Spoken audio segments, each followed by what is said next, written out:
across the marble ruins of Rome, where the whispers of emperors and the blood of legions still stain the stones, one glimpses the ceaseless hunger that has plagued mankind, the desire to resist oblivion. Men build arches, raise statues, and carve their names into chronicles, believing that history is a fortress against the abyss. Yet history is no faithful guardian. It is a fickle, shifting labyrinth where even the greatest voices are reduced to echoes, and the proudest triumphs lie buried beneath dust and shadow. What is the laurel crown but a wreath of withered leaves, destined to crumble beneath indifferent skies?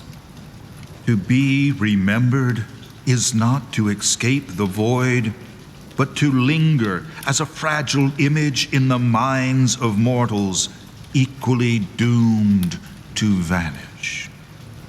The gods of Rome themselves, once invoked with fire and sacrifice, are now but phantoms spoken of in half-forgotten tales, immortal only in name, while their temples rot in silence. There lies the question.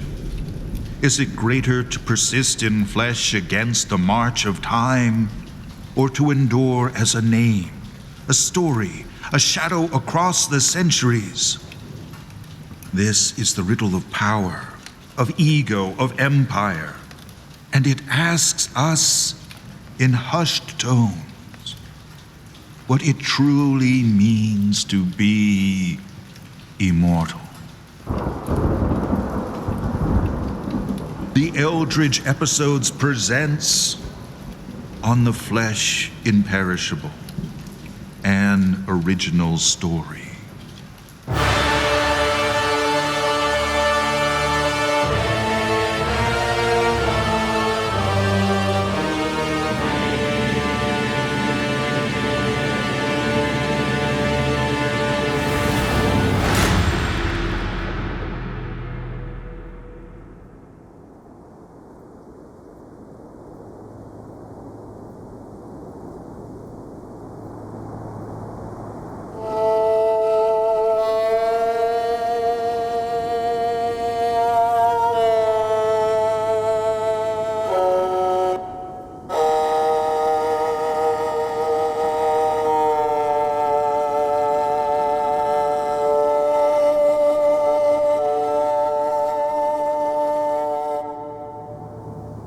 I remember the noises of his bones cracking to this day. Ah! Curse you! Ah! Curse you, Lucius, Caelius, Rufus, you snake! Stop resisting, Drusus. It won't help you. You seem to forget who I am and who my father is. You owe your allegiance to him. Augustus is merely a pawn, a step on the path. You should have learned that too. No matter how many fingers you break, my father will have you crucified for it. I will make sure that it is on this very cliff. I'm not here for politics, Drusus. I'm here for truth. You saw something out here, something that doesn't belong to Rome. You refused to tell me nicely. Now I shall take it by force, just like your father taught me. So just because I refuse to tell you a campfire story, you decide to betray the first citizen? You're a coward, Lucius. My father lets you create this guard of mute freaks of yours, and because of that, you believe you are invincible. Another one. Fine! If you want to hear a story, I'll tell you what happened. Tell me what you saw by the Elbe. We had just finished a skirmish with some local tribesmen. They were raving, spilling their own blood as an offering on a large mushroom. My men and I marched along the river when the mist rose, thicker than any morning fog. Mist? Yes. A whiteness that swallowed the trees, the earth, and even the river. In it, I lost sight of my guard. I was alone. And then, out of the fog, there stood a hut. A hut? Not like any I had seen. And from the doorway came an old woman, stooped, her face shadowed. She spoke to me in perfect Latin. And what did she say? That the blood that had been spilled was pleasing, as if it were poured out for her dwelling. And that I might ask a question. And what did she answer? That I would perish in this land. That my soul would rest in Germania. That's why I called off the campaign. Just that. So many souls for a simple question. I thought the same. I tried to find out more. But that barbaric spirit said my offering was good, but not enough. That all men seek that answer, and not all men shall have it. That only true flesh is imperishable. I guess she was correct. I walked with the banners of Rome, but I carried the biggest snake since Brutus with me. I'm very grateful for your help, Drusus. I will speak of you in a good manner. Publius, you may let him go.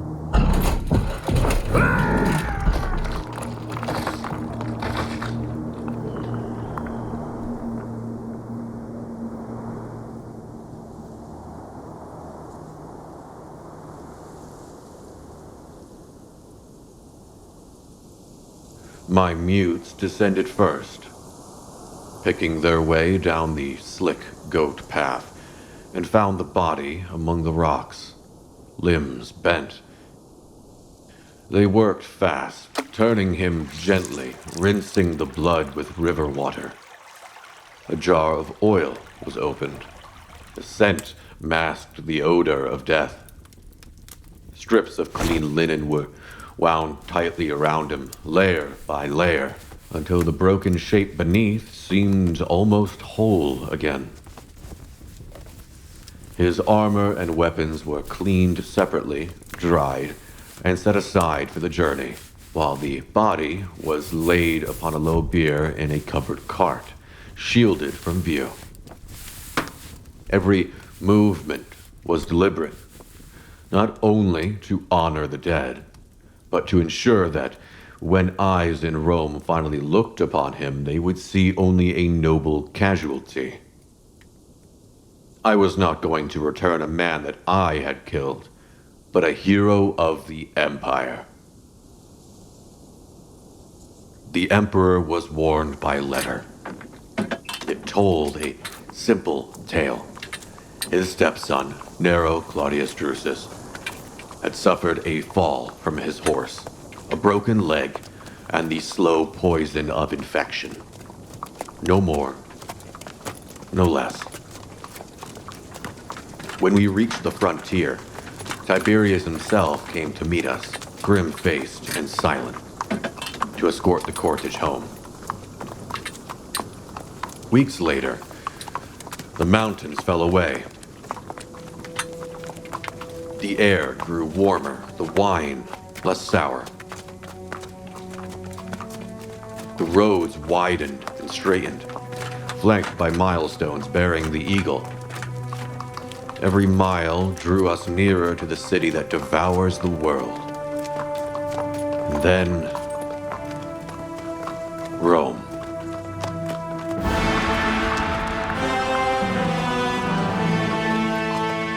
Under the noon sun, the city rose before us like a vision conjured from the fevered mind of a poet. Her 7 hills crowned in marble and bronze. The gleam of the forum's colonnades striking the eyes long before the city gates drew near.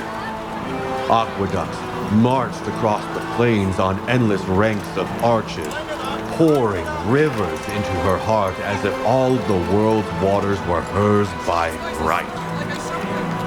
The roar of the crowd swelled as we advanced. A living tide surging through streets paved with the very bones of conquered nations. Incense drifted from the temple porticos where gods of every province stared down with cold, unblinking eyes. Senators in white togas with purple hems moved like chessmen across the open spaces, while merchants barked their prices beneath awnings dyed Tyrian red. Above it all loomed the Palatine, where the palace of Augustus glimmered like a second sun, and in its shadow the world seemed both smaller and more dangerous. To the foreigner, it was the beating heart of civilization. To the Roman, the altar upon which all offerings, gold, blood, and loyalty were laid. And as I looked upon it, I thought not of reverence, but of the day when the altar might drink something far greater than it had ever known.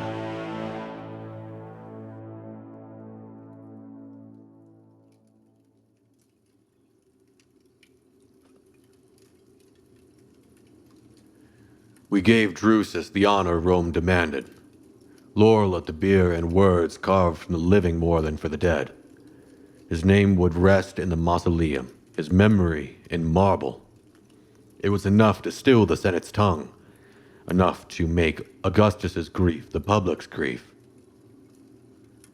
From the Palatine, the summons came before the smoke had faded. I climbed the marble steps past the Praetorians until the light changed and the sound of the city reached me again. Augustus waited at the balcony, the whole of Rome spread beneath him. He did not turn when I approached. He did not need to. Tiberius has spoken to me. He says the end was swift. I would believe him, but I have known enough campaigns to doubt that there is any mercy in dying far from home. It was not swift, Caesar, but it was born with the strength of a general of Rome. The leg broke clean, the fever did not. I stayed at his side from the moment he fell to the hour the gods took him. And in all that time, no word to me until the last. I feared the truth would reach you clothed in rumor. I wished to bring it myself, with the dignity he deserved. There were no cries of defeat, no fear. Only a soldier's resolve. Drusus was more than a soldier to me. He was a promise, a line yet to be written in the history of the Empire. That promise will endure in the telling. I saw to it that the men marched as though escorting a triumph on a bier. Laurel at the head, his armor polished, his name spoken with pride at every halt. Germania did not take him in shame, Caesar. It returned him as a hero. The Senate will raise their voices in mourning, but I will hear in them the sound of opportunity lost. His roads unfinished, his campaigns unwon. A father who lost his child. Yet his example will outlast those roads and inspire those campaigns. Rome will not forget Nero Claudius Drusus, while I have breath to speak his name. The rites are done, the words spoken, yet I feel nothing but the weight. Tell me, Lucius, after all we have lost, Does Germania still warrant the blood we pour into it? Caesar, if I thought otherwise, I would say so, here, now, when no ears but yours would hear it. But Germania is not a vanity. It is the wall between Rome and the endless north. The Rhine has served as that wall before. We could hold it again. A wall can hold a season, perhaps a year. But that does not change the land beyond it. Without Rome in those forests, the tribes would bind themselves together, not for trade, but for war. And when they come, they will not stop at the Rhine. Remember what happened with the 5th Legion not long ago. Barbarians have crossed the Rhine. Nothing stops them from doing it again. The terrain breaks our supply lines. The winters are merciless. Every fort we build demands a garrison. Every road demands guards. Every chieftain demands payment. And yet, those same roads will carry timber, iron, amber, and furs into our markets. Their rivers can bear our grain to feed them and feed our coffers in turn. We speak not only of defending our frontier, Caesar, but of securing wealth enough to fund campaigns elsewhere without squeezing the provinces to ruin. It's been almost 20 years, and you still think like a quester. You would make me believe Lucius died for commerce. No, Caesar. He died for Rome's security, and for her honor. If we retreat now, the Senate will call his campaigns a failure. The tribes will call them a victory.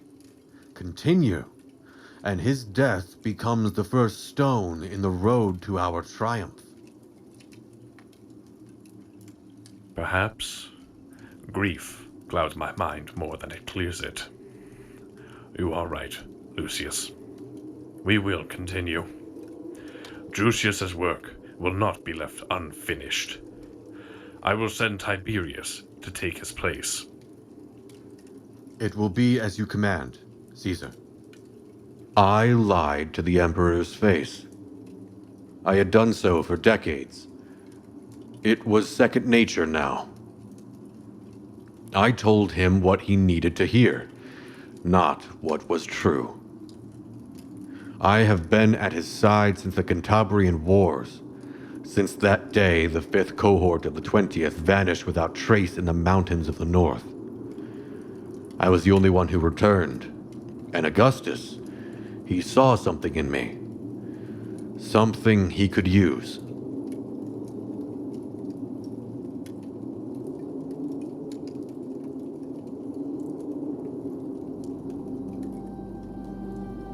Since then, I have walked the corridors of his power as Custos Arcanorum, keeper of his secret library, collector of forbidden texts, architect of quiet expeditions.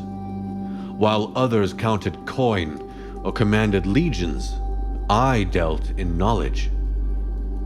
In Augustus's service, I have pulled relics from beneath the sands of Egypt, pried idols from the altars of half-forgotten cults in Syria, and copied by my own hand the rites of the Magi from Parthia. I have read the dreams of madmen and the confessions of dying priests. These things I brought to the Emperor, but my truest work I kept for myself. In the hours Rome thought I slept, I studied, I experimented, I tested what the philosophers called impossible and the augurs called blasphemy.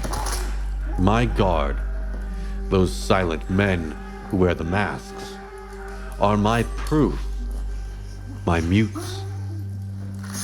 They obey without question because they cannot speak to betray me. They are what remains when flesh is altered by design. Not immortal, but closer than the rest of us. And yet, the years pressed on. My hands stiffen, my eyes grow slow. What I seek still lies far from my grasp. Drusus's words at the end cling to me like a curse. Only true flesh is imperishable. What did he mean? I traveled under false names. I was nothing more than a shadow on the road. The years blurred into an endless rhythm of departure and return. Winters in Rome, springs crossing the Alps, summers in the barbarian lands where the air reeked of pine and smoke. I searched around the Elbe River. There, among the Cherusci, I began to hear it. A common legend whispered around the fire of a figure in the fog, a seer who spoke with the voice of something greater. Always the same description returned. A woman, veiled in smoke, stepping forth when the world lay muffled in white silence. She did not speak for herself. She spoke for a god without a name, a god of hidden knowledge. It took me 3 summers to find it. Deep in the forest, clusters of a strange fungus, pale and red, as if flesh itself had grown out of the soil. The locals whispered that it was no natural growth, but the food of the spirit that haunted the mist. Those who consumed it would hear voices, they said, but the voices demanded blood in return. I brought a piece back with me, hidden among herbs and moss, and planted it in a corner of my garden where no one could see it. It took root in Roman soil as if it had always belonged there. Season after season, I tended it in secret. I watered it, pruned it, watched the pale caps split and darken with their red, raw interiors. But I never tasted it. I feared that if I did, there would be no choice left to me, that the first mouthful would bind me forever. Years passed. My hair turned gray, and still the fungus stood untouched. It was in the Nicotic manuscripts that I saw its truth written at last. Using the mark burned into my hand, I unlocked pages that had resisted me for decades. The ink shifted, swam, reformed beneath my touch. And there it was. The scrolls spoke of a ritual. The fungus must first be bathed in blood, until its pale flesh darkens and drinks deep of the offering. Then it must be consumed, not in silence, but with the words that draw the mist.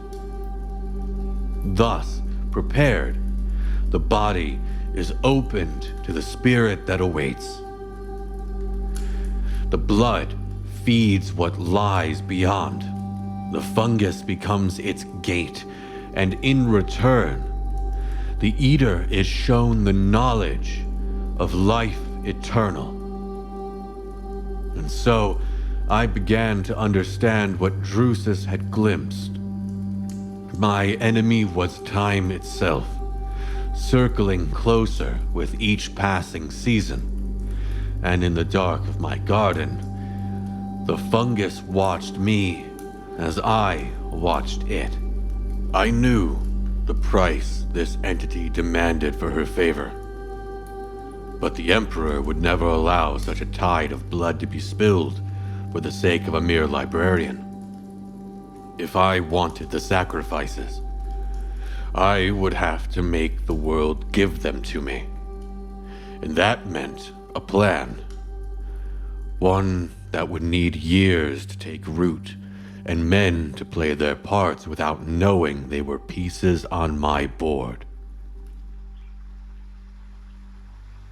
That day, I walked the long colonnades of the imperial palace beside Opimius, captain of my guard, tall as a Thracian pike. My masked mutes trailed behind us, carrying a set of scrolls from the archives to be studied. It was then I saw it. A meeting in one of the shaded courtyards. Little did I know at the time that history had shifted. Ah, Senator, a pleasure to see you again. I present to you Arminius, son of Segamirus of the Cherusci.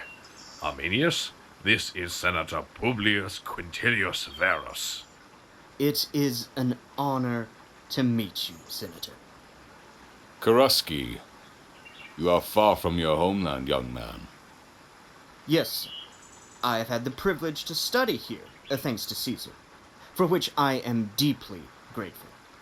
A rare privilege indeed. I have heard of your work in Syria, Senator. A difficult chapter, but a worthwhile one. After King Herod's death, the people of Judea rose in revolt, fierce and unyielding. But in the end, the empire stood firm. Arminius has a promising future, Senator. He has shown no small measure of talent. He will soon command an ally cavalry cohort to be posted in Illyricum next year, under the 20th. That fateful night, which broke me once, was the same that would set me upon the path to immortality. Speaking of the 20th, let me introduce you to Lucius Caelius Rufus, formerly quaestor and once served with the 20th in Hispania. Now he is one of my trusted advisors and custos arcanorum. Senator Arminius, it is an honor. Hispania? Against the Cantabri? Yes, Senator. And since those years, my duties have shifted. Now I serve the Caesar in matters of knowledge, gathering it, preserving it, and ensuring it reaches the right hands. Knowledge of what kind, if you don't mind me asking? All kinds. Law, geography, the customs of our provinces, even the histories of the peoples beyond our borders. There is much to be learned from understanding how others live and think. Then perhaps you have read something about Germania. Yes, I have taken a keen interest in the histories and customs of the Germanic peoples. If I may beg Caesar's pardon for stirring memories best left in peace, I served in Germania under Nero Claudius Drusus. A worthy pursuit, Lucius. Still, the work of governing often calls for simpler tools than parchment and ink. And yet, Senator, even the simplest tools need the plans drawn first. If I may, a private word, Caesar. Of course, Senator. I'll leave you two to make acquaintance.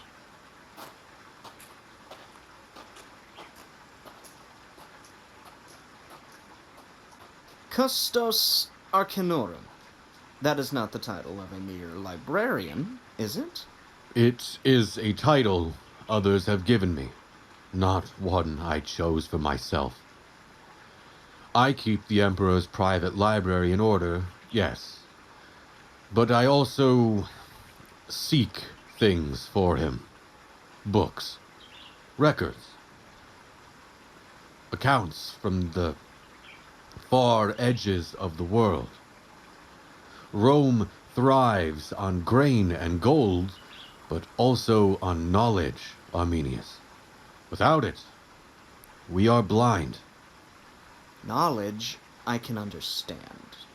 But why does Caesar entrust such a task to a man of such high family?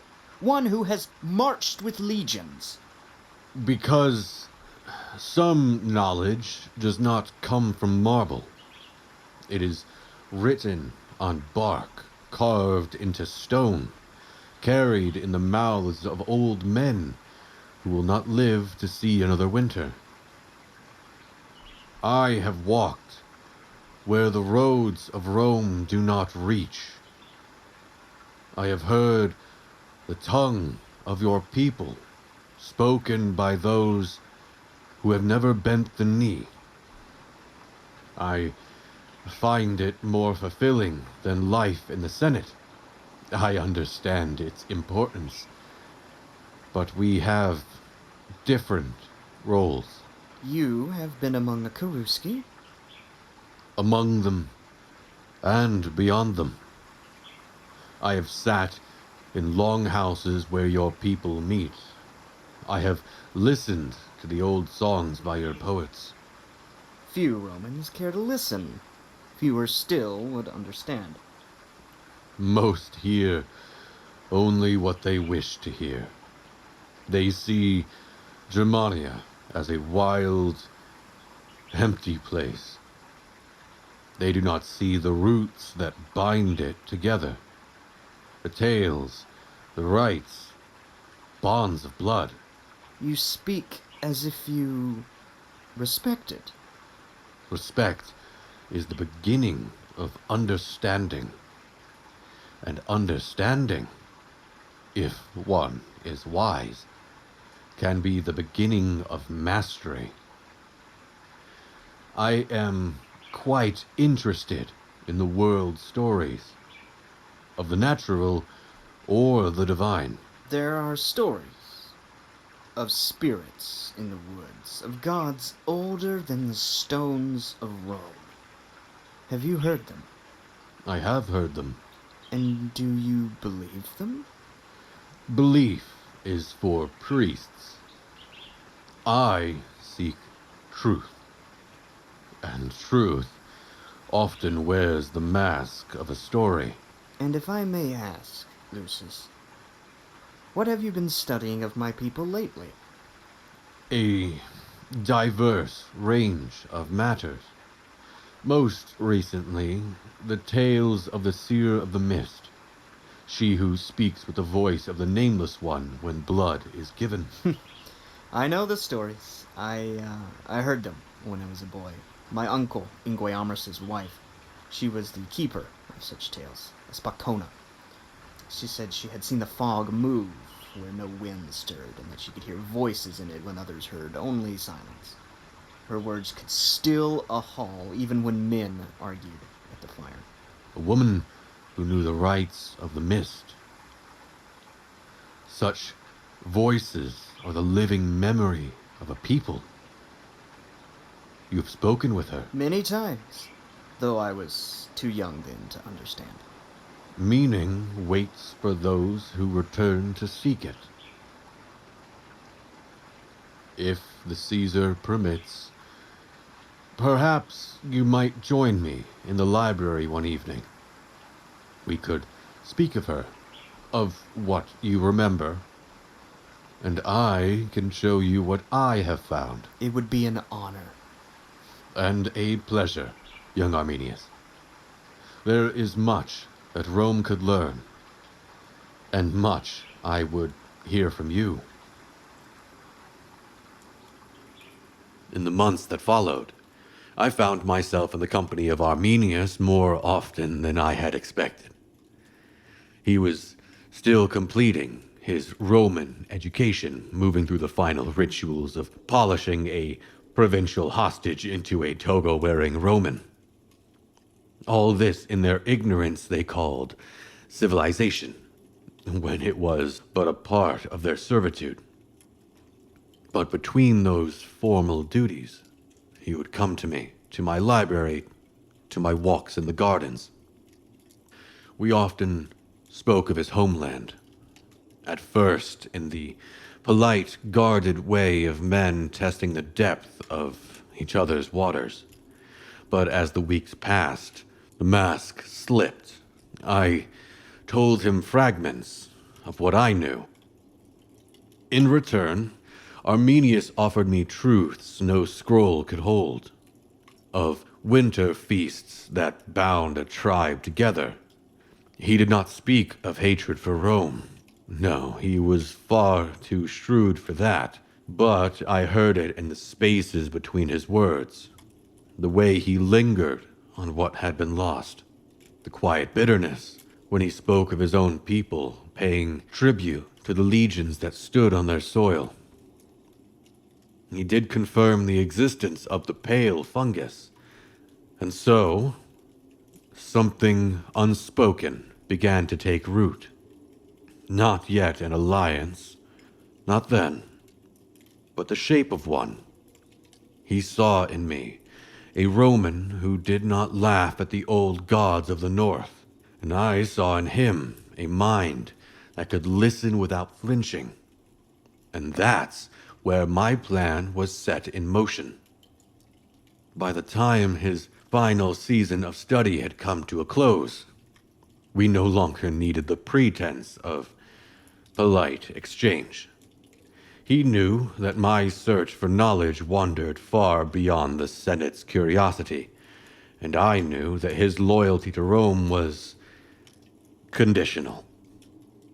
It's settled, then. Orders came this morning. Illyricum. The 20th will have me soon enough. A hard posting. Restless lands don't trouble me. I wanted you to hear it from me before the herald shouts it to the whole palace. I'm glad you did. I will miss our talks, Arminius. Few here have the patience for such things. Nor the courage. Most speak only of Rome's glory.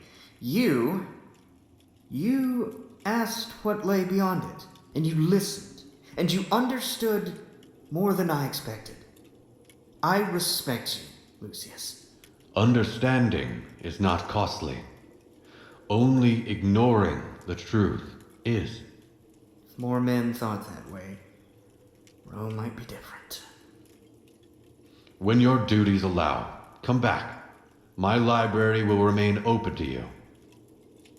There is still more to say between us.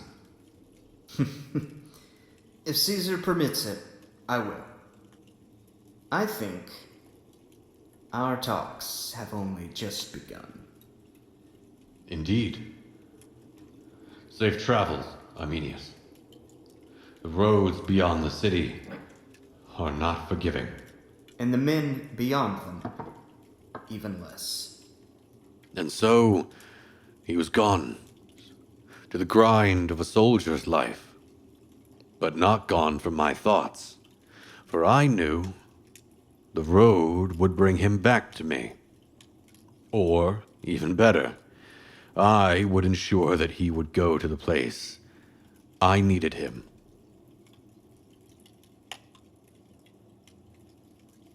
Years passed. The kind that carve themselves into the lines of a man's face without his noticing. Arminius went east to Illyricum. There, the hills boiled over into the Great Revolt. I heard the reports. His name tucked quietly between casualty lists and campaign summaries. He fought well, very well. As for me, my battles were fought in the dark. I had to put my plan into action. In the Senate's shadow, I whispered of the frontier, of unfinished work beyond the Rhine, of Drusus's campaigns left unresolved, of the tribes that needed pacifying before they became another Illyricum. I spoke to the right men in the right tones until the words were not mine anymore, until they came from other mouths. dressed as their own ideas. The Emperor listened, and I helped tilt the scales. For it to work, I would need a land covered in tension. When the matter of command arose, I spoke of Publius Quintillius Varus, a man of pedigree, of proven loyalty, and of a certain severity. In Syria, he had ruled with a firm hand. Some would have called that a flaw. I suggested it was proof of resolve. In Germania, such pressure could shape the course of events in ways no legion alone could. The Emperor agreed, and so the province would not be left adrift. Its civil and military command was placed in the hands of Varus. And I asked to go with him, not as a soldier. My days of marching under another's banner had long passed, but as one who knew the ground, who had walked it beside narrow Claudius Drusus in years gone by. The Emperor did not refuse me, and so I would return to the forests and rivers that still haunted my thoughts. I remember the wind first, colder, sharper than the air of Rome, carrying the smell of pine and wet earth. A land of barbarians, Lucius. Savage, stubborn, and slow to yield. But we shall finish what Drusus could not.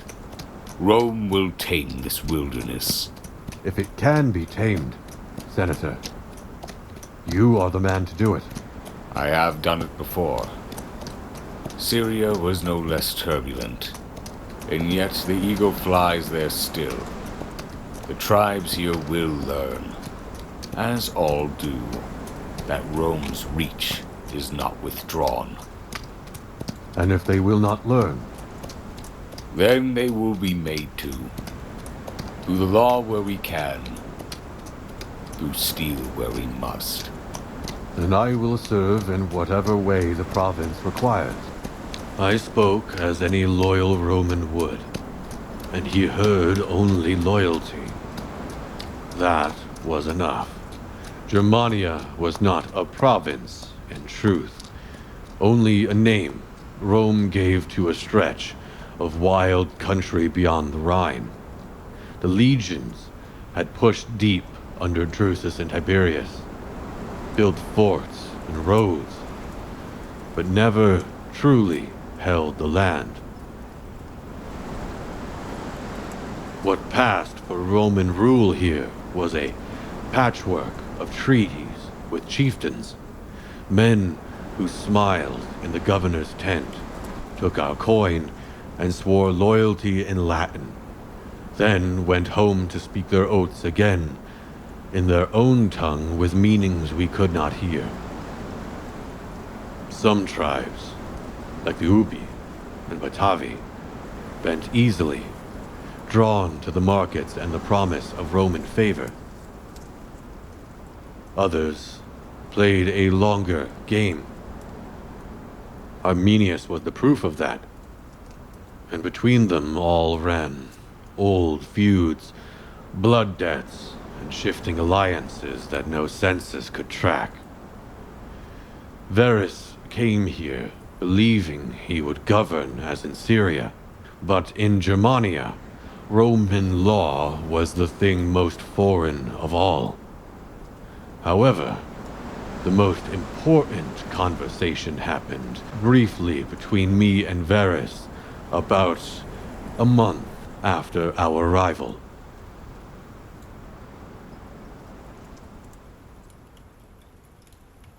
It is exactly as I expected. This is not a province. It's a patch of tribes stitched together with bribes and oaths they barely need to keep. Savages. They mean to keep them until something better comes along. Exactly. And better could be a rival chieftain, a blood feud, or some half-forgotten insult from 10 winters ago. They remember every slight, these people, even those made before Rome ever crossed the Rhine. Drusus learned that the hard way. I read his reports, ambitious but too eager to chase glory.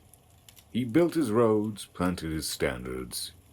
Then the moment the legions pulled back, the tribes tore it all down.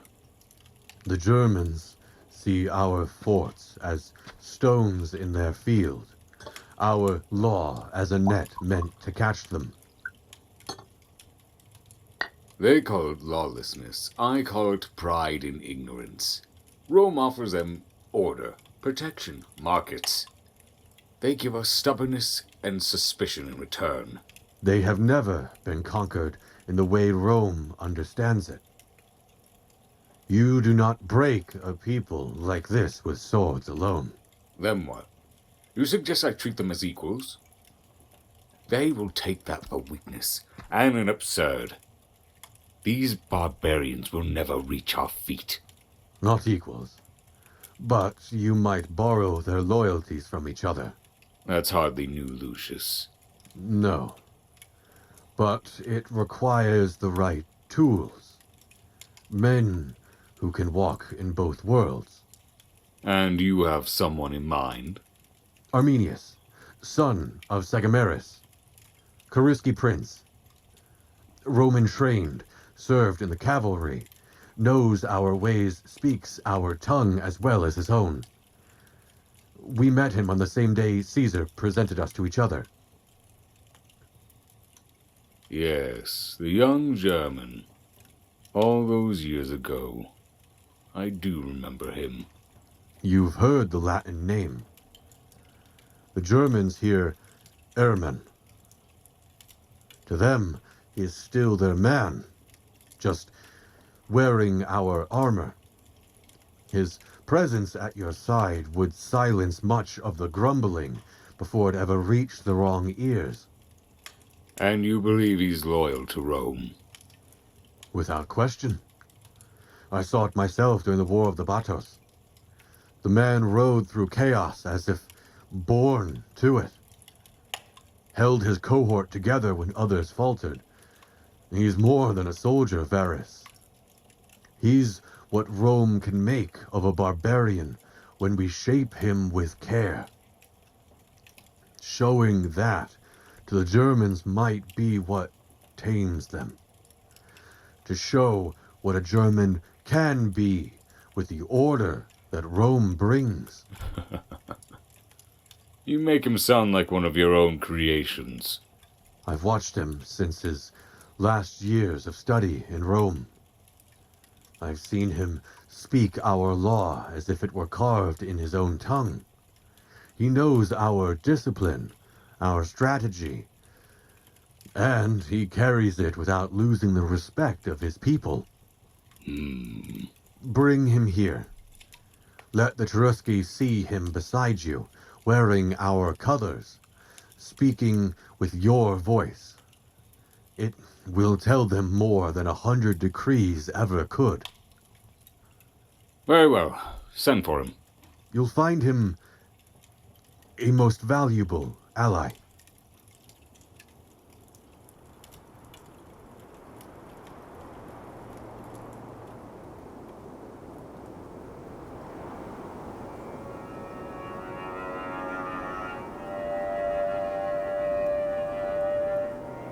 When his reply came, I left nothing to chance.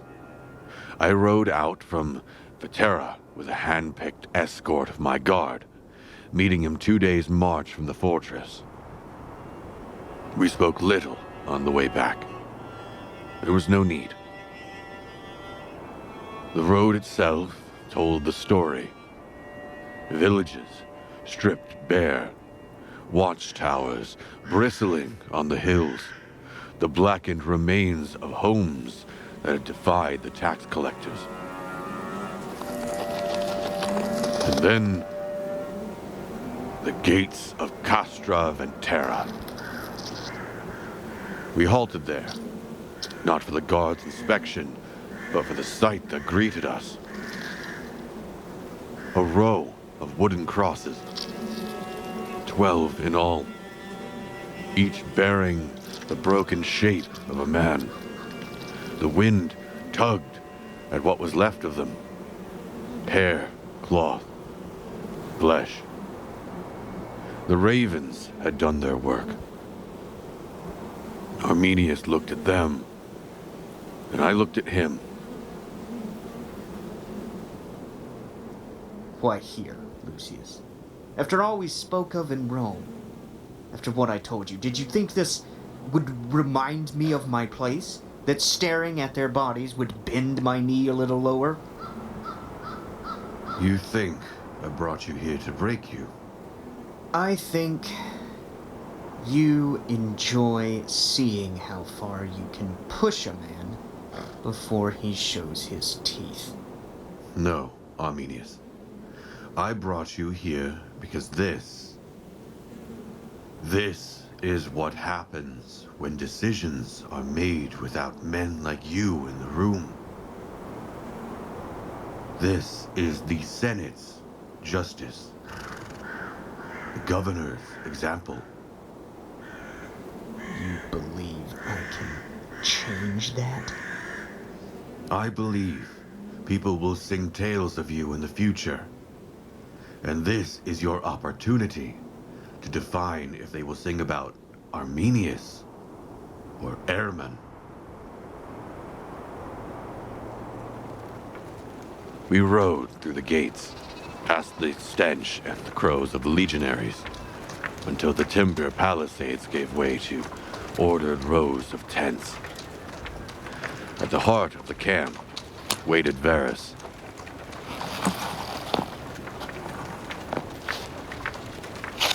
And this must be our Cherusci prince. Governor, may I reintroduce you, after all these years, to Arminius, decorated for his service in Illyricum. Governor Varus, an honor to serve under you. Illyricum?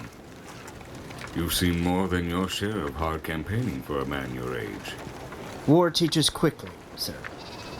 And Rome teaches thoroughly. Well said. Still, Germania is not Illyricum. These tribes are stubborn, slow to bend. They'll smile to your face and sharpen a spear behind your back. That is why Arminius will be invaluable here. A man between two worlds is quite useful, if he remembers which side he stands on. I have not forgotten the hand that armed me, Governor. I serve Rome. Good. You're out with my staff. Sit in council when the chieftains come to parley. If they see a Cherusci in my tent, perhaps they'll think we speak with one voice. Welcome back to Germania, Arminius. We have much work to do.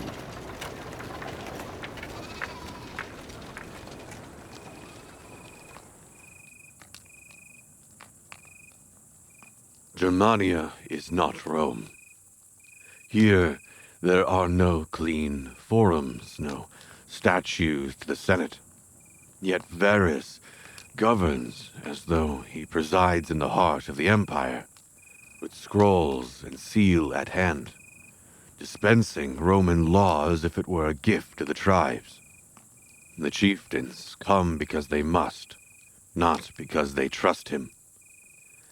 Some, like Segestus, bow their heads, thinking submission will keep the wolves from their doors. Others come in silence, weighing every word, already plotting what they will do when they leave. Arminius stands beside Varus now, translating his judgments into the tongue of the Cherusci. It is a strange sight, the prince of a tribe giving voice to the decrees that strip his people of their coin. Bitte, Statthalter, ich bin unschuldig. What is he saying? He is still claiming to be innocent, sir. It doesn't matter. The point is to show Rome's law rules here. Ich baue mein eigenes Getreide an. The evidence is clear. For the crime of theft against the property of the legion, and thus against the dignity of the emperor himself. The judgment is death, to be executed here, before all, without delay. Statthalter, yes, sir. Ich habe Kinder. Good governor. Yes, is, I say, justice, strong justice. My people, they see this. They know Rome law not bent for any man. That is my hope, Segestes. That they learn order is not their enemy, but their safeguard. Order, yes. Order is strength. Strength bring respect. Germania, too much fight, too little discipline. You change that. Discipline inspires respect, yes. But it can also invite resentment if it leaves no room for mercy. My people see. Rome's law is same for all. No bend, no exception. That is as it should be, Segestes. Yes. Germania too much old feud, too much sword. Rome law end to this. You bring order. Fear keeps peace. Perhaps. I'm done here. See that they disperse. Yes, Governor. You two, walk with Geht me. jetzt nach Hause. Es gibt hier nichts mehr zu sehen. Rom bringt Recht und Ordnung. Und wer dagegen handelt, wird bestraft wie heute. Geht jetzt nach Hause. A year I've worn this governor's cloak, and I feel the weight of it more each day. The feuds remain, the disputes over cattle, over land, over pride, they breed like weeds. And now, more talk of rebels in the north. The soil here is stubborn, Governor. It takes time to grow what Rome desires. Perhaps, yet I had hoped for more than this after a year. I ride, I speak, I mediate, and still blood spills on the roads. Some lands do not yield easily to the plow. True enough, but I've seen harder provinces tamed. I will not call Germania hopeless. Segestes, for example. He's learning the ways of the Empire. He listens, he speaks our tongue, rough as it is. And he understands that Rome brings more than conquest. A rare ally, then. Yes. Allies like him are the pillars that keep this whole structure from falling. Without men like Segestes, we would have far fewer doors open to us. Doors can open both ways, Governor. And it is my duty to make sure they open toward Rome.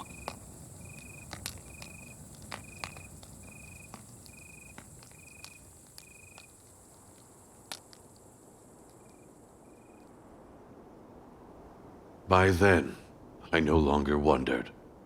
Arminius hated Rome. I could see it in the way his eyes cooled when Varus spoke of trust, the way his voice tightened when he spoke of service. He wore obedience like a borrowed cloak. It was time to draw him closer, to show him the thing I had carried in silence since Drusus's dying breath. The secret that could turn his hatred into something useful. I met him outside camp one night. You've played your part well, Arminius. I've seen you swallow the barbs, smile when you'd rather spit. It's no easy thing, holding your temper while wearing Rome's chains. I have my reasons. And I have mine. You think I came to Germania as a functionary, another tired voice reading decrees for the governor. But I asked for this post. I asked because of what I am. And what are you? A Custos Arcanorum to Augustus. To the Senate, that means I am a keeper of old books and statues. But in truth, it grants me license to walk in places most men never see.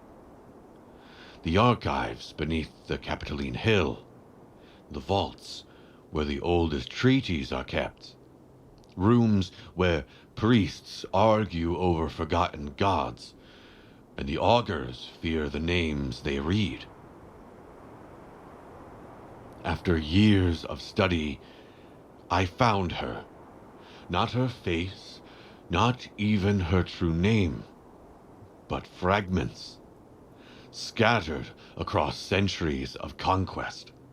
Whispers from your tribes, echoes from Gaul, even scraps taken from the Greeks when they still feared the fog between their islands. Her? What are you talking about, Lucius? The seer. The one we spoke of when we met. She is not priestess, not goddess, but mouthpiece. A vessel for the Nameless One. It is said that with each offering of blood, his voice grows clearer. That knowledge flows through her lips like a river no man can dam. You speak as one of our own elders might. But this is madness, Lucius. Treason dressed in superstition. Let me tell you what happened. It was the year 727. The Empire was fighting the Cantabri in Hispania.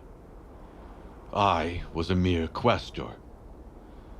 There was this old tribe, the Zaharak, who followed a religious pattern that was suddenly stopped. A cohort marched to meet them, and I marched with them. What I saw in those hills, Arminius, changed me. I saw the cohort butchered by creatures I have no words to describe.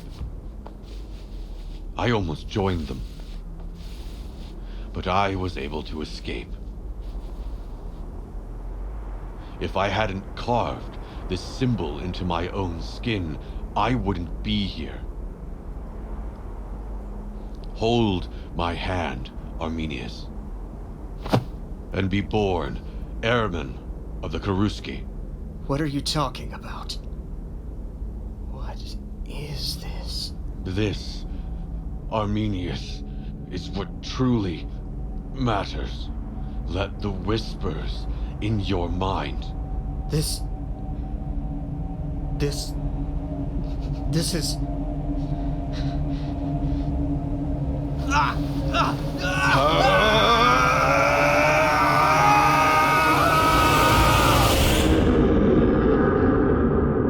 When his fingers closed around mine, I felt the mark burn, as if the skin were fresh cut.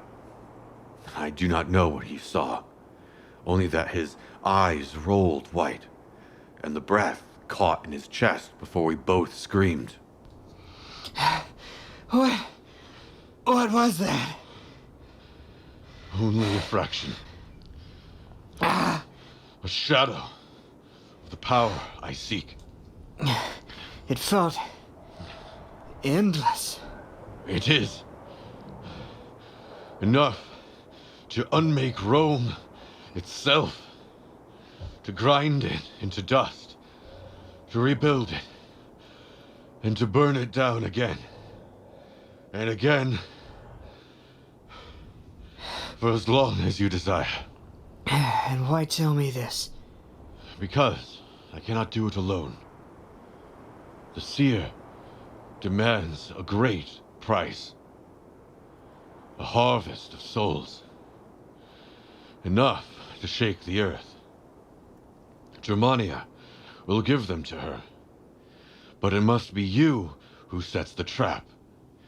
Incite the tribes, draw in the legions, and close the jaws. Do you want me to sacrifice my people? Not your people. Not German blood, but Roman. And then?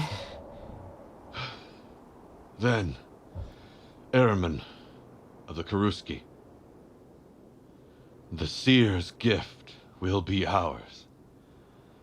And Rome will never recover.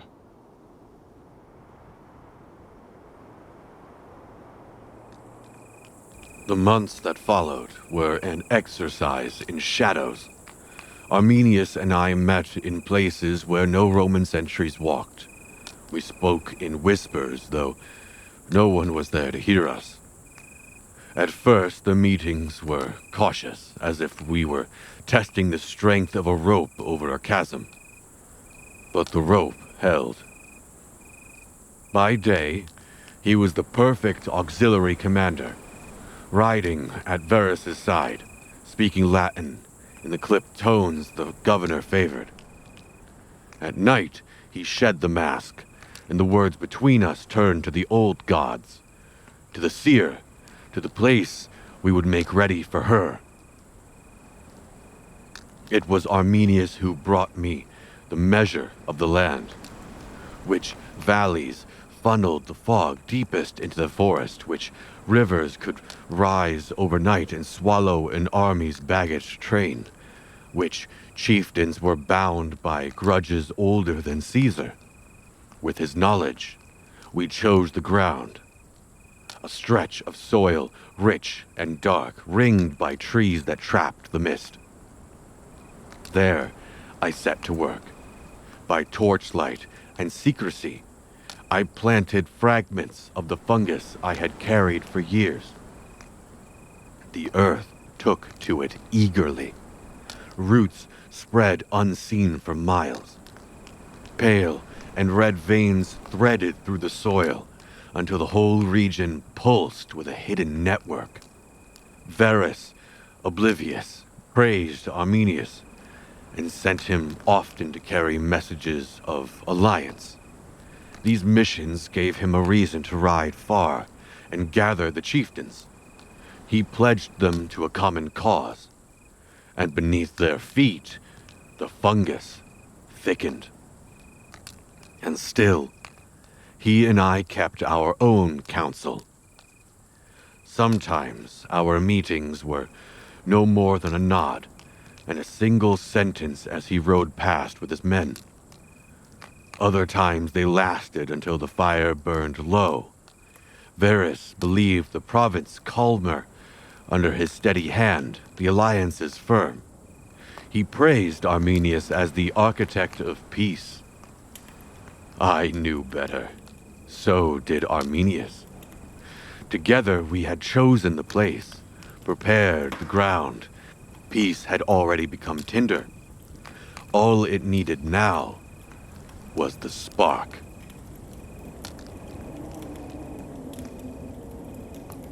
Varus had no time for the gathering. Disputes over grain levies kept him bound to the fort. So he set Arminius in his stead, draped in Rome's authority but speaking in the tongue of his fathers. And the chiefs came from every corner of the forest. They spoke loudly and in German.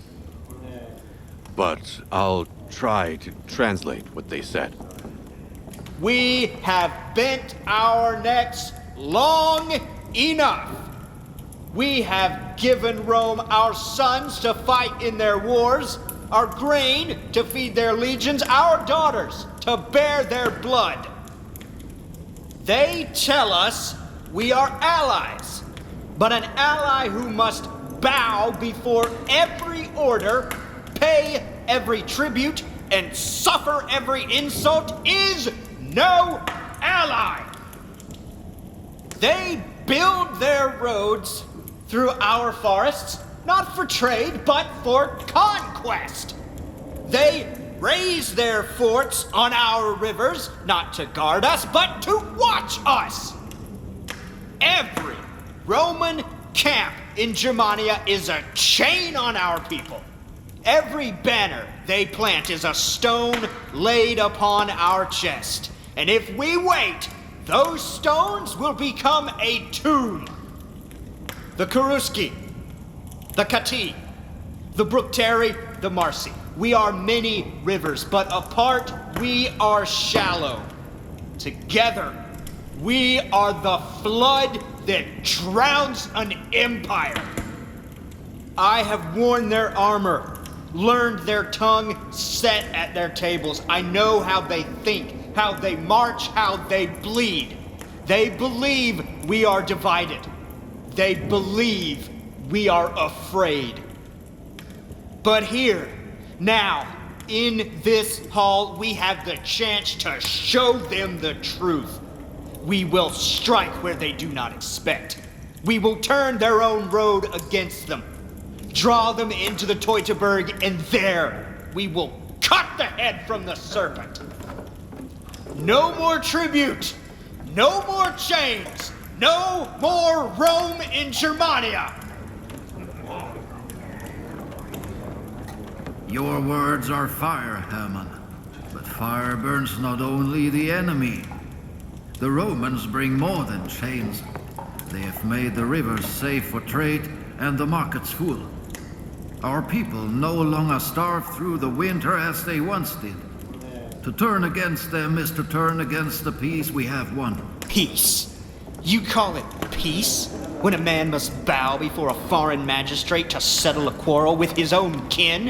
When our sons march in Roman armor to fight Roman wars in lands they will never see again.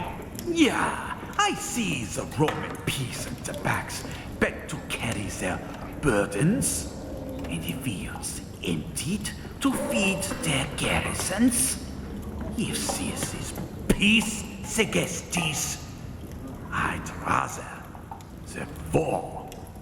War is not a boast, Inguiomerus. It is graves. For our sons, our brothers, and the Romans do not lose wars. And yet they can lose them, Segestes. Every empire bleeds. And when it bleeds enough, it dies. You speak as if Rome's favor is a shield. It is not. It is a leash. And the hand that holds it grows tighter every season. Segestes is right about one thing. War will cost us. It will cost us blood, land, and kin. But if we wait, the cost will be greater still. Rome does not rest. Every year, another fort rises, another chieftain is bought, another law is carved into our throats. Strike now, and we strike as free men. Wait, and we strike as slaves. If we can even still lift the spear. Better to die in the open field than live in a Roman shadow. And when that shadow falls again, heavier than before, who will answer for the dead? We all will. Because if we fall together. But if we prevail, our sons will walk this land without bending the knee to Rome. They will be free men, truly free. This is our moment. Stand apart, and Rome will break us, one by one. Stand together, and we can strike so deep, they will never return.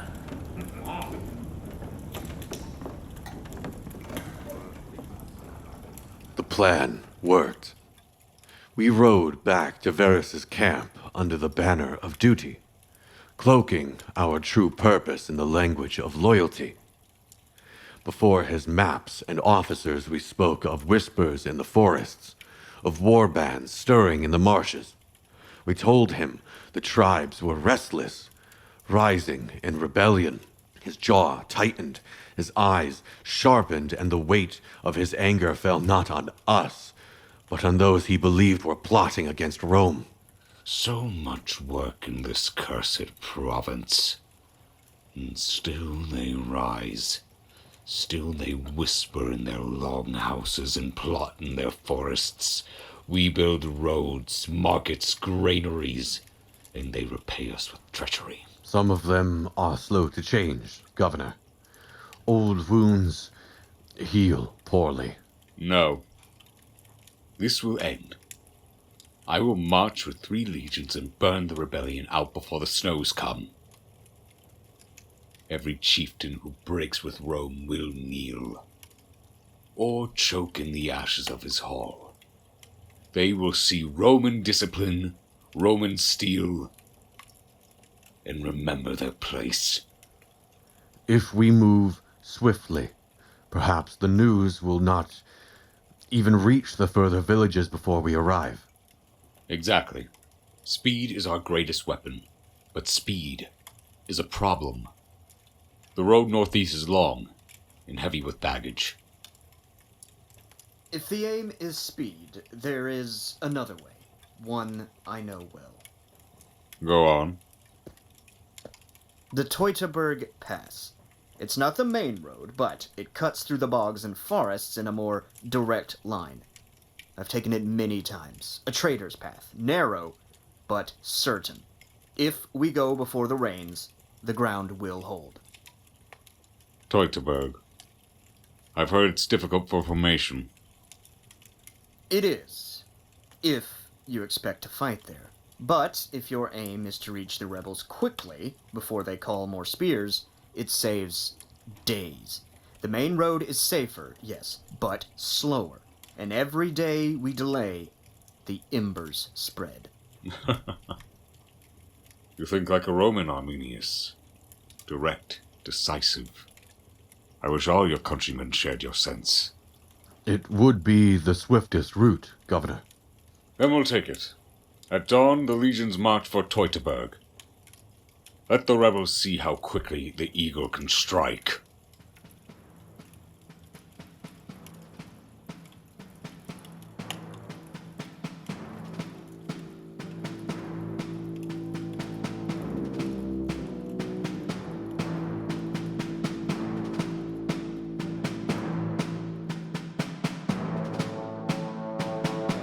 The order spread through camp like a spark through dry grass. At dawn, the legions would march.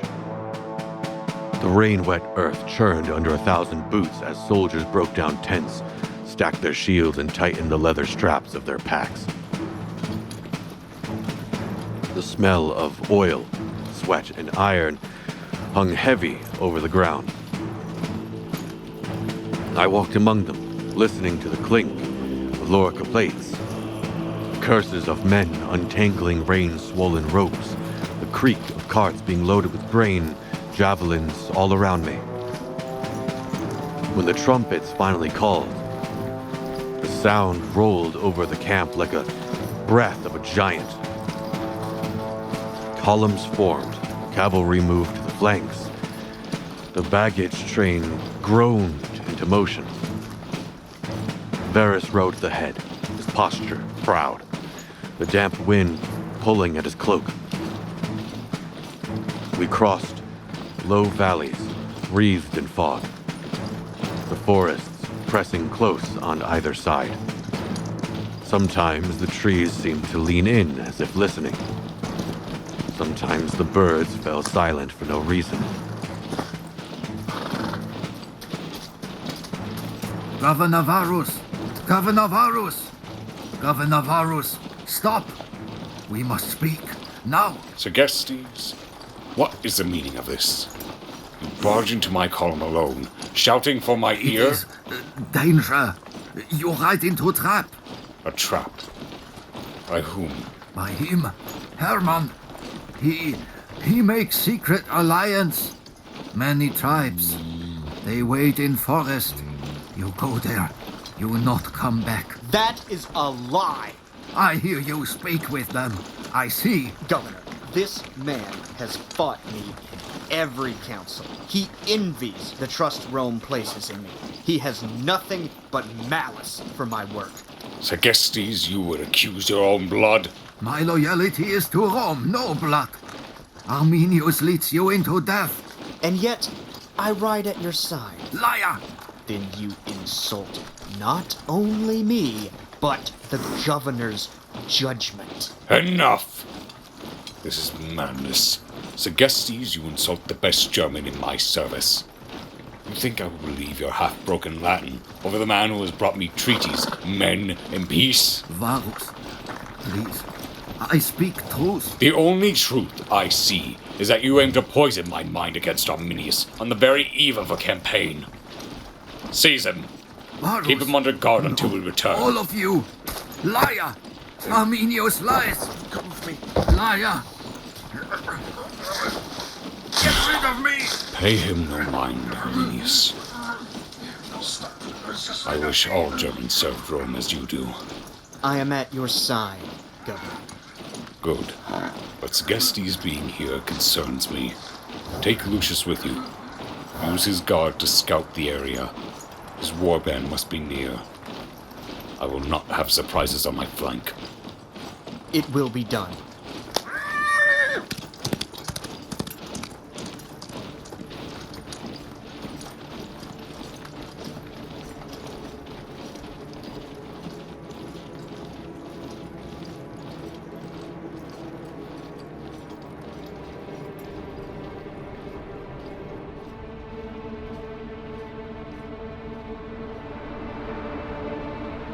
It began just as we intended. Varus marched at the head of 3 legions into the Teutoburg forest, unaware he was riding into our snare. The column wound through a narrow, muddy track between a ridgeline and a swamp, stretched out for miles. Then, the forest erupted. A cacophony of horns and war cries shattered the morning calm. Arrows and javelins rained down from the dark tree line without warning, impaling men and beasts before they could raise a shield. In an instant, the Roman march turned to chaos. Varus's officers bellowed desperate order, but formation was impossible on the overgrown path. The Germanic warriors swarmed from behind trunks and thickets. Legionaries huddled in clusters, shields raised, eyes wild as death struck from all sides. I saw cavalry horses rear and plunge into the infantry lines. The riders flung off or trampled in the melee. The sky darkened as if the gods themselves cast a veil over the sun. Then came the rain. A sudden drenching downpour, turning dirt into sucking mud, bogging down wagons and making bowstrings slack. Water poured off helmets and armor, blinding rain that slicked the ground and blunted Roman blades in slippery hands. Varus himself could be glimpsed on horseback amid the chaos, shouting for his men to rally. Men! Together! Keep formation! This can't be happening. Centurions, keep your men in line! Vala! Vala, where are you? Vala! Vala, where are you? Here, sir! Where's Arminius? And Lucius? I have no servants. He should be here. He should. Wait.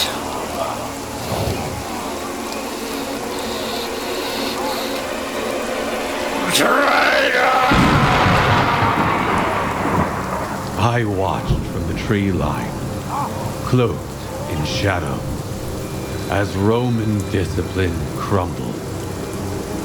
Men slipped and fell in the mud, struggling to raise their heavy shields. This was no open field or orderly battle. It was a slaughter on the move. Exactly as Arminius and I had planned.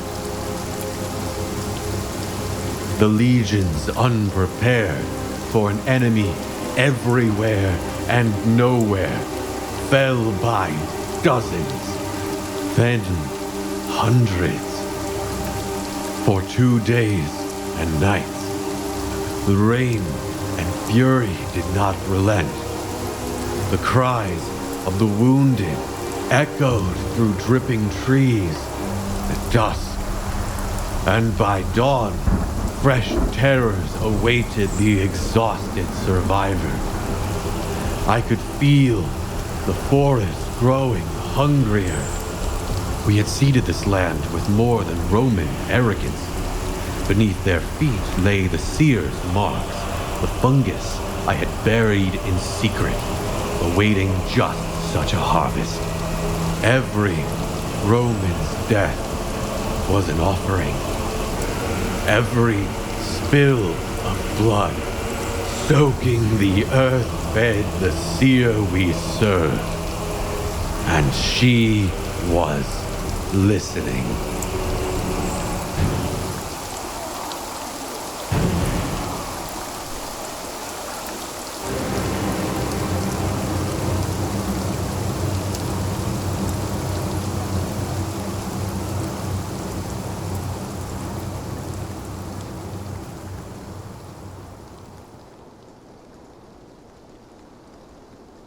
The clearing was no accident of nature. It was the heart of the network I had sown months before. The hub of roots and filaments that now stretched unseen through the battlefield. I had carried spores in clay jars, buried them at fords and glades where the legions would march, fed them with scraps of flesh and trickles of blood. The soil had welcomed them. Pale threads spreading like veins, linking one killing ground to another until all paths led here. Now the ground itself breathed. Each tremor of hoof or dying cry from the forest shuddered through the web beneath my feet. We stood at the edge of the final moment. The last verse was burning on my tongue when the sound of splashing feet broke the circles.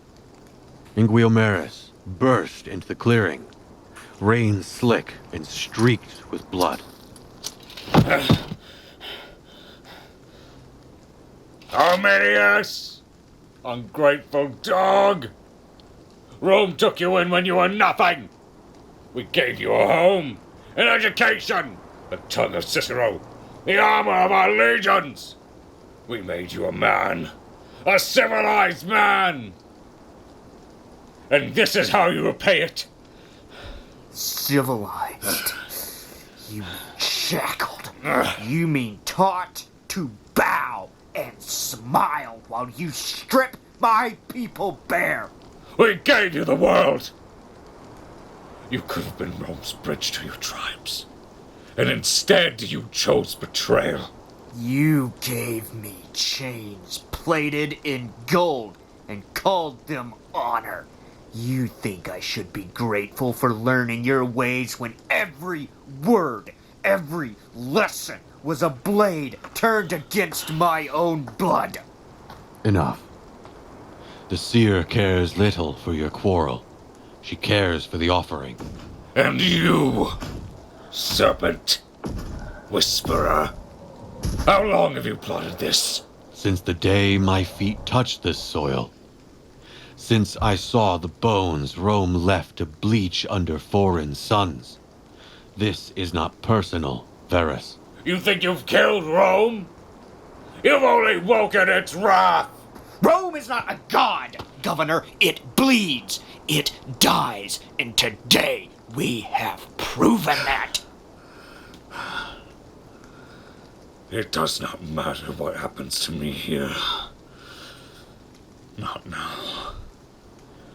I dispatched a messenger to Augustus himself. He will know of your treachery, Arminius. Of yours, Lucius. The Empire will know. And when it comes back to Germania, it will not be to plant roads and law. No! This time, Rome will come as fire. Your forest will burn until nothing stands. Your tribes will be ground into the mud. And the very earth you cling to will be ash in the wind. Then you still do not understand. Burn the trees, salt the ground. It will not be yours. You still think this is about Rome? About tribes and borders? You imagine the world as a map, yours in red, ours in shadow. But what happens here tonight will make those lines meaningless. We stand at the threshold of a power older than your Senate, older than your gods. A force that ruled the earth before iron, before cities, before names like Rome were even dreamed. Superstition! You betray the greatest empire the world has ever seen for mere superstition! When the seer wakes in full, she will not care for your empire or mine. She will give us the power to break the bones of legions. This is what you bleed for tonight, Governor. Not conquest. Not rebellion. Something far greater. And in that shadow, Rome will not matter. You think this will end anything? You vermin! Rome will burn your forests, salt your fields, chain your brats in our markets, like we did with Carthage! He loud like boar. We make him quiet.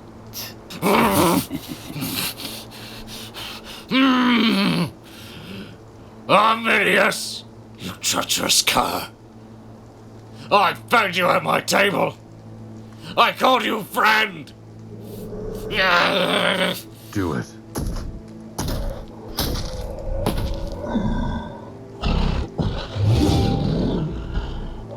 No. This one is mine. Then see it done quickly. Swing, you barbarian! Show the world what your freedom looks like! I will. And the world will remember. History will remember.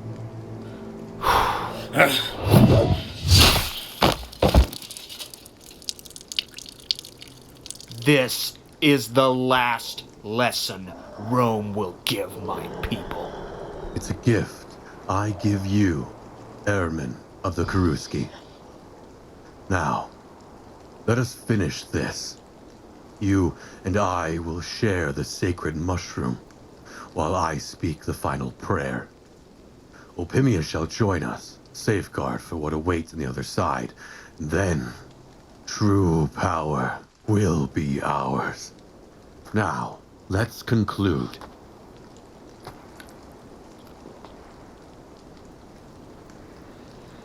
Mist without form, veil of the nameless.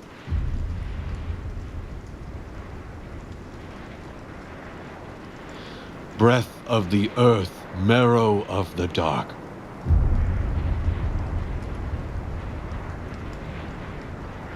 You who drink the blood and answer in whispers.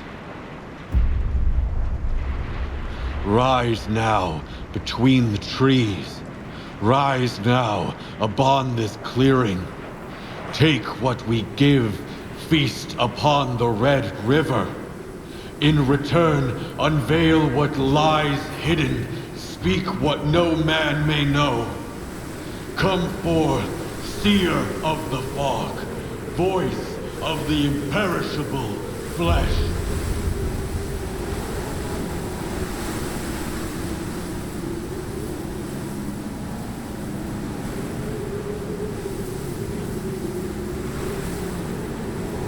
The air changed first. The resin scent collapsed beneath something damp and metallic, as if the world itself inhaled and held its breath. Then came the fog. Not the drifting mists of river or field, but a viscous pall that clung like cold, wet hands. The trees were unmade one by one, peeled from existence as though the forest had never been. When the last trunk dissolved, there was only fog, an infinite, borderless plain. Beneath, the soil yielded strangely. It was no longer earth, but a living weave, swollen with growth. The filaments pulsed through every inch of ground, knotting into mats that rose like veins on stone. Caps swelled in clusters, some no larger than a coin, others tall as a child, their flesh slick with dew and streaked crimson as if blood seeped within. What? Where are the trees? Did it work? This is it? Yes. Just like Drusus said. Stay close to Opimius. Just to be safe. There's something ahead. Then, through the haze, a structure took form. At first, it seemed another ruin. As we drew closer, I saw it was something entirely other. Its shape was chaotic. Veins of pale red fungus ran through the masonry, bulging outward, calcified into ridges as hard as granite. The growth and stone were fused, inseparable, as though the building had been coaxed into being rather than built. No windows, only blank panes, half fungus ossified to stone. The doorway yawned, and from the gloom within, she emerged. So, it is true. The fog bore you here. Chosen! Drawn like moths into the flame. I am pleased. Pleased beyond all telling. The ground drinks your blood, and he stirs beneath the roots. I am Lucius Caelius Rufus. I brought you the sacrifice of blood. This is Arminius of the Cherusci. Yes, yes. Proud names, proud blood. Roman tribe together, all as he foresaw. But it is not I who summoned you. The master waits inside. Yes. Go in, children of blood. He is eager for your voices. The hut's door yielded not to timber and smoke, but to a chamber vast and round. Above me, the ceiling held a contrivance that defied my mind. Rings within rings, metallic yet seeming to throb with mild light. From these hung tubes, as numerous as godly veins winding downward into vast vessels that collected the forest's blood. The fungus crept upward over the ceiling's edges, bridging wall to arch, feeding each tapering spike-like filament into the contraption. The tubes, half polished bronze, half fibrous fungus, siphoned blood, drop by slow drop into waiting urns. And at the chamber's far end, upon a dais of interwoven fungus and gear, lay him. It slumped in a shape, half crab, half insect, a fungoid carapace mottled with coral and stone, segmented limbs like broken oars splayed listlessly. Bat-wing fragments, moth-like, drooped from its back. His central bulge, the head, was a mass of concentric pyramids, ringing in fleshy coils and antennae, pulsing faintly with dark light. Metal tubes protruded from its flanks, coiling upwards into the jeweled ceiling like roots reaching for sap. Here, the machinery and the beast were one. It was wounded. Deep gouges in its shell leaked slow rivulets of blood that vanished into fungal collars wrapped tight around gashes. Yet it lived. A lone tendril stirred, probing the air as though it sensed our presence. My stomach went cold. Here lay a god, interred in his own throne of veins, fungus, and unseen gears, a supreme thing awaiting the rites we offered. Is this? The blood! Yes! The blood is more than satisfactory. It runs richer than I have seen in many winters. The master stirs. He is pleased. Yes, my lord, I hear you. The offering is accepted. The feast is sweet upon your tongue. I am Lucius Caelius Rufus. It was by my hand, by my preparation, that this rite was made possible. The rivers of blood flow because of me. The master speaks again.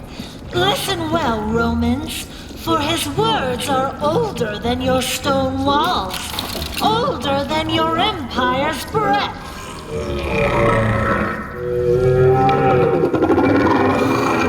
He names the giver of blood.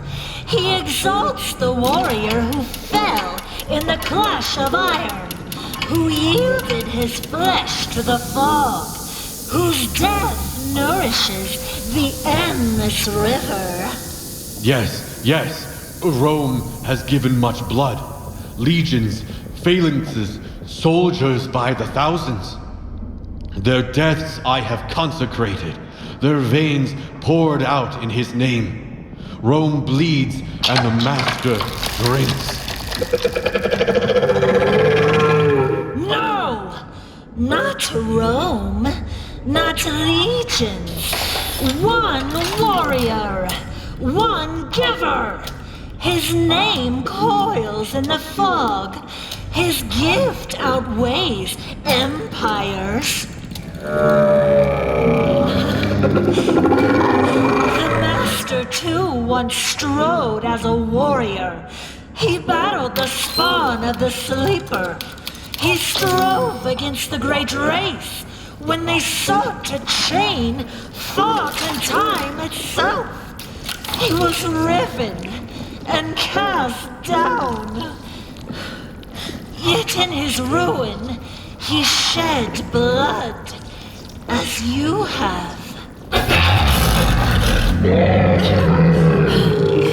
Thus he names the one whose blood sings above the multitude. He calls him the strong root, the branch that weathers the storm, the voice carried into the deep, to the hours before fire, before sky, before men gave shape to clay and dared to call it divine. Enough riddles. If the master has wisdom, let him speak it to me. I am the one who bears the marks, who gathered the rites, He has spoken. He has chosen. Chosen? Whom? The giver of blood is not you, Roman. It is he, Arminius. The master calls to him. The master would answer his question. No. This cannot be. I am the one who opened the path, who carved the marks, who bled the river and prepared the offering. Without me, none of this would stand. It was I who called the master forth. You are but a mouth, Roman. A hand that carried the bowl. A shadow in the fog. You open the gate, yes. But gates do not walk. They do not bleed. They do not thunder through the world. How dare you! I am the keeper of this right. It was Rome's wisdom, Rome's power that gave form to these words. I command here, not The master has named his giver. It is not you. Not me. Then who? Who else dares claim what I have wrought? Lucius, we both seek the same end. You, a barbarian. You, a child of the woods? What are you talking about? What do you know of Rome's destiny, of the fire I carry, of the chains I carry? He knows what you do not. He knows the song the master hears. He knows the question that has already been answered. Lies! All lies! He knows nothing! He is nothing! Arminius is nothing but what I made of him! What? The master has spoken. Opimius! Seize him! Seize Arminius now! Lucius, what are you doing? Stand down, Roman! The master has spoken! You overstep! I saw him hesitate. My own captain, lost in the fog. Arminius stood there, blade half drawn, as if the master himself had chosen him. Not me. Him! That savage! Years I had prepared this. And now the crone would speak over me as though my voice were nothing. I would not let my destiny fade like that. If I couldn't have it, no one could. No, only true flesh is imperishable. Only blood carved into eternity. Mine! You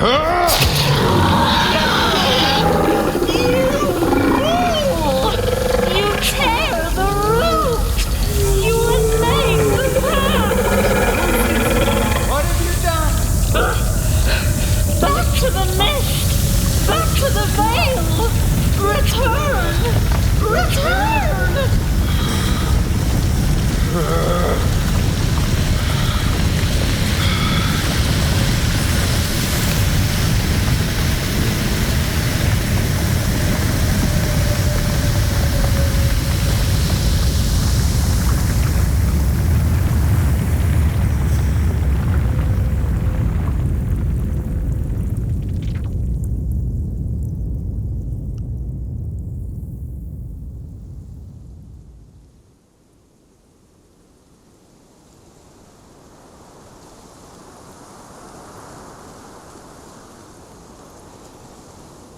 When the light swallowed me, I thought it was the end.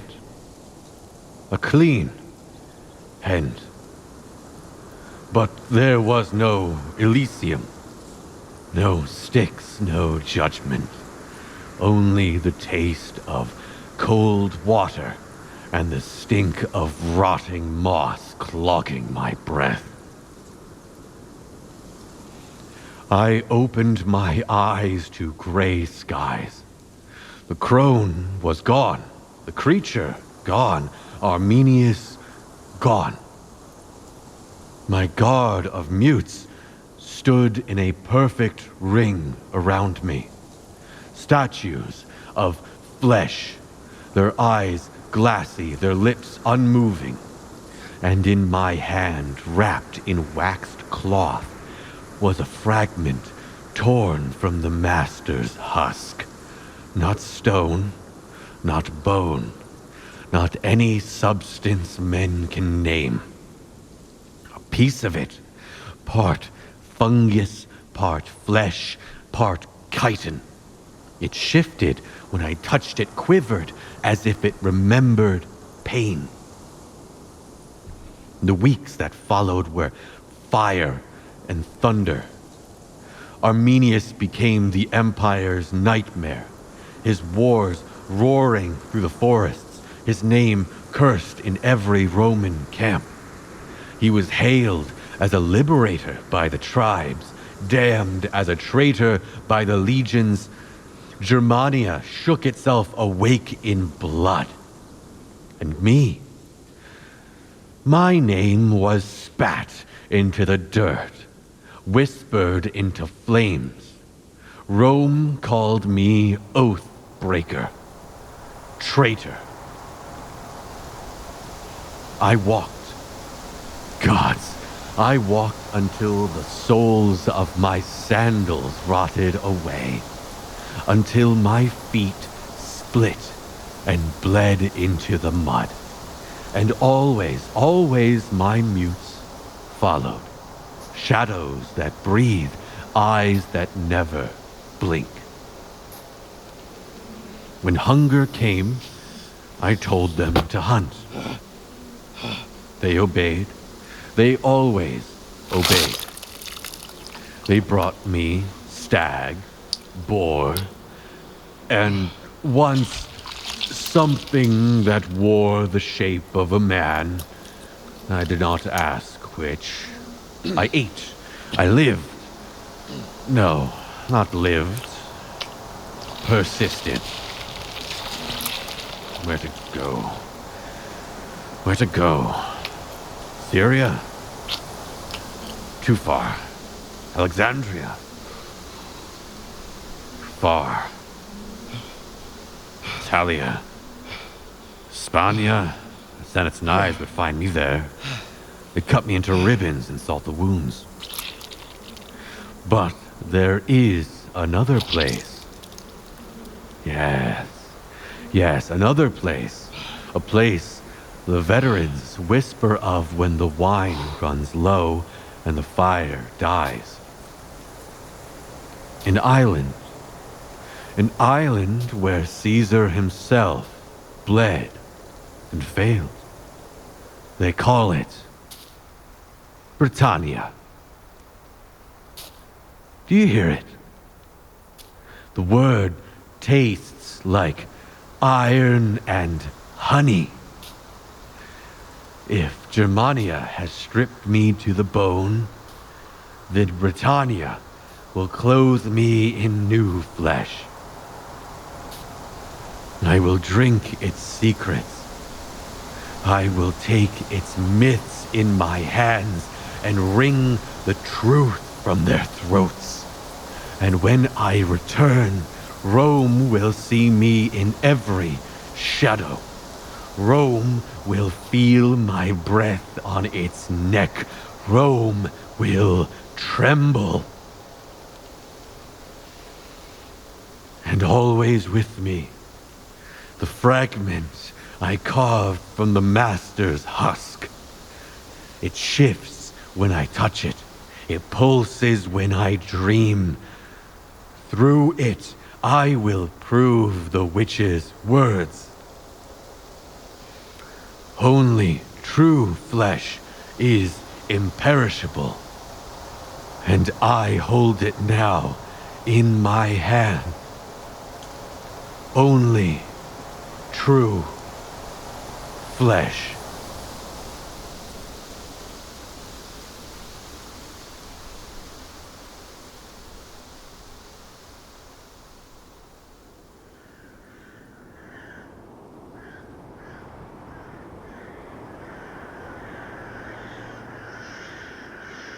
Lucius, keeper of forbidden knowledge, slipped from the record of men, leaving only whispers and a void where his presence had stirred fear and curiosity. What he knew vanished with him, swallowed by shadow and silence. The figures around him became so much more than him that his name was reduced to nothingness. In Rome, Augustus felt the empire tremble beneath the loss of Varus's legions. Men and standards had disappeared into the forests, consumed by earth and ambush alike. Grief sharpened into despair, and even the master of the world could not endure the weight of failure. Arminius, hailed as a liberator, learned that victory offers no sanctuary.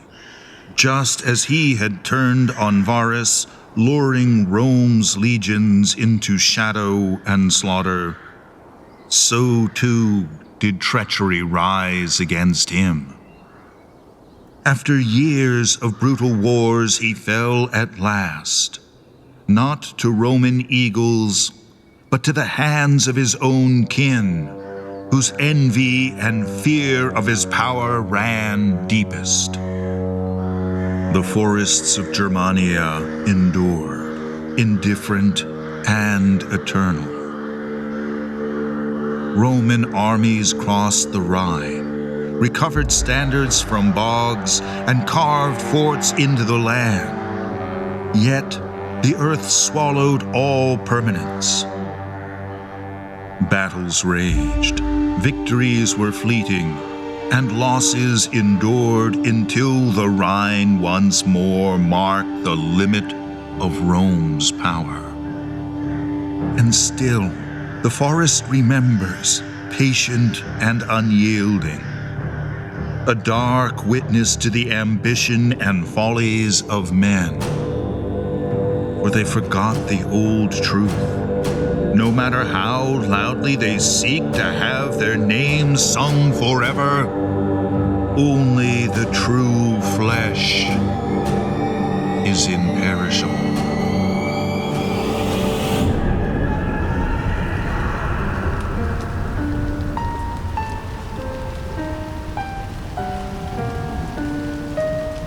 Written and directed by João Victor Vila. Jeremy Shaw as Lucius Caelius Rufus. A.P. Boulay as Publius Quintillius Varus.